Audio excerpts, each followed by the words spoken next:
It's a game. Children are not little adults. Their minds aren't developed. And what's happening is that marketers are playing to their developmental vulnerabilities. The advertising that children are exposed to today is honed by psychologists. It's enhanced by media technology that nobody ever thought was possible. Initiative is huge. I think in the U.S. we place about $12 billion of media time. So we'll put it on TV, we'll put it in print, we'll put it out in outdoor, we'll buy radio time. So we're the biggest buyers of advertising time and space in the U.S. and in the world.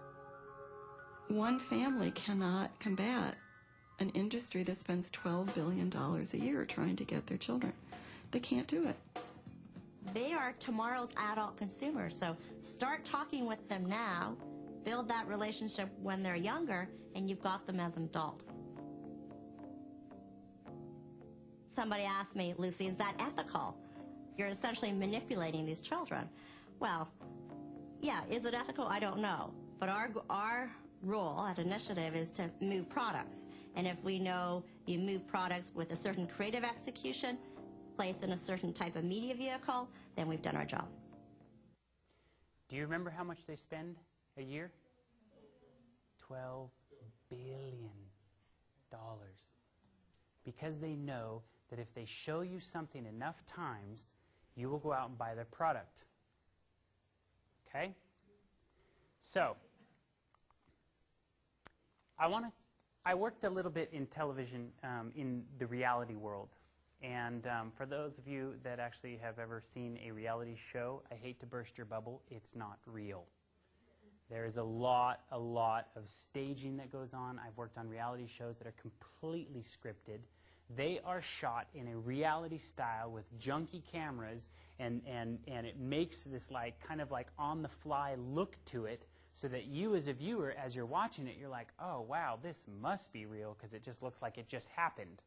But there's actually so many things that go on inside of Hollywood and movies that everything that you see is so calculated. There are psychologists that work on things. There are so many variables that happen. By the time you see it, it's completely different than what you actually started out with. And here's a perfect example of how they do that.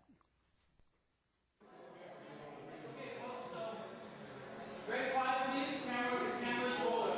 And we're recording sound. Slated.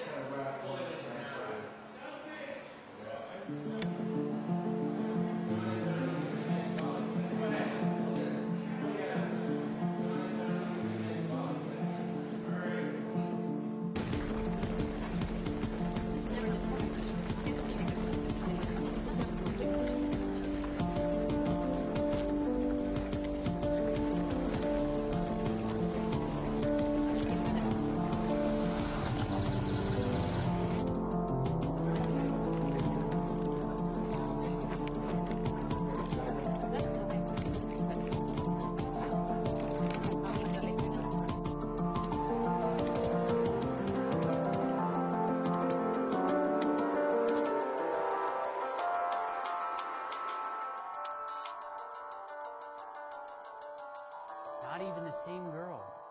Isn't that amazing? And let me tell you, there are so many people out there struggling, trying to look like this. They don't look like that.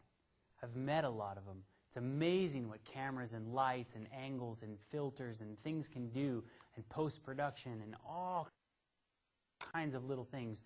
It's amazing how much they can change and transform somebody into looking at this beautiful person. They don't look like that in real life.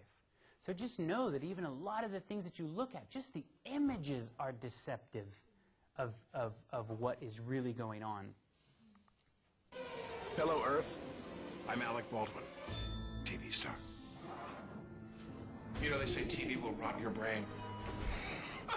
That's absurd. TV only softens the brain, like a ripe banana. You know, the next time someone says TV rots your brain, laugh. Laugh hard. That laughter will force our televised intoxicants deep into your cerebellum, slowly rotting it into a quivering blob of tapioca. Your parents were right, your teachers were right, even that creepy scoutmaster with the tight brown shorts was right. TV is slowly rotting your brain and turning it into a slimy, gooey, mushy blob of pudding, and there's nothing you can do about it. See? I just told you what was happening, and you're still watching TV. Amazing. I'm Eliza Dushku, star of the new show Dollhouse. It's a potent blend of twisty plot lines and insane action that'll keep your eyes glued and your brain rotting, as your high school teacher used to say. Mushy mush. And the best part is there's nothing you can do to stop it. I mean, what are you going to do, turn off your TV and your computer? Now that we're beaming TV shows to your lab-based computing boxes for free, 24/7, they're finally rotting your brains, just like Mom promised they would. So keep watching. The sooner your brains have percolated into bubbly, cheesy goo, the sooner we can slurp them through your ear canals and pass them through our lower intestines. Because we're aliens, and that's what we do. Hulu, an evil plot to destroy the world. Enjoy. Does that offend anybody? Let me ask you this. Do you think they know what they're doing? Yes. These are very, very highly watched celebrities telling you, look, we're telling you exactly what we're doing. We're melting your mind. We're doing these kind of things. And you're still watching TV. Amazing.